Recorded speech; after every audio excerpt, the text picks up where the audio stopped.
വല്ലാത്ത സങ്കടകരമായ ഒരു വീഡിയോ ആണ് ഇപ്പോൾ സോഷ്യൽ മീഡിയയിൽ കറങ്ങിക്കൊണ്ടിരിക്കുന്നത്. 11 വയസ്സുകാരനെ നായ കടിക്കുന്നതാണ് രംഗം, അതും പിറ്റ്ബുള്ള്. നമുക്കെല്ലാം അറിയാം പിറ്റ്ബുൾ എത്ര അപകടകരമായ നായാണെന്ന്.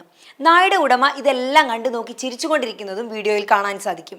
നായയെ കണ്ട് പേടിച്ച് ഓട്ടോയിൽ കയറിയ കുട്ടിയെ നായ പിന്തുടർന്ന് ആക്രമിക്കുകയായിരുന്നു. എന്നാൽ തൊട്ടടുത്ത് നിന്നിരുന്ന ഉടമ നായ കുട്ടിയെ ആക്രമിക്കുന്നത് കണ്ടിട്ടും തിരിഞ്ഞു നോക്കിയില്ലെന്നാണ് ആരോപണം. പാർക്ക് ചെയ്തിരുന്ന ഓട്ടോറിക്ഷയ്ക്കുള്ളിൽ കളിച്ചുകൊണ്ടിരുന്ന കുട്ടിയുടെ നേരെ ഉടമയായ മുഹമ്മദ് സൊഹൈൽ ഹസൻ നായയെ അഴിച്ചുവിടുകയായിരുന്നു. നായയെ കണ്ട് പേടിച്ച് ഓട്ടോയിൽ കയറിയ കുട്ടിക്ക് പിന്നാലെ നായയും എത്തി. നായ കുട്ടിയുടെ വസ്ത്രം കടിച്ച് വലിക്കുകയും പിന്നാലെ താടിയിൽ കടിക്കാനായി ചാടുകയും ചെയ്തു. നായയുടെ ആക്രമണത്തിൽ ഭയന്ന കുട്ടി നിലവിളിക്കുമ്പോഴും ഉടമയ്ക്ക് ഒരു കുലുക്കവും ഉണ്ടായിരുന്നില്ല. നായയെ മാറ്റാൻ ശ്രമം ഉണ്ടായിരുന്നില്ലെന്നാണ് കുട്ടി പറയുന്നത്. എന്നെ രക്ഷിക്കണമെന്ന് ഞാൻ അയാളോട് കരഞ്ഞു പറഞ്ഞു, എന്നാൽ നായയെ അയാൾ മാറ്റിയില്ല. പിന്നീട് ഓട്ടോയിൽ നിന്ന് ഓടി രക്ഷപ്പെടുകയായിരുന്നു. നായയുടെ കടിയേറ്റ് ശരീരത്തിൽ മുറിവുണ്ടായതായും കുട്ടി പറയുന്നു. വിവരമറിഞ്ഞ് 11 വയസ്സുകാരന്റെ പിതാവ് പോലീസിൽ പരാതിയും നൽകിയിട്ടുണ്ട്.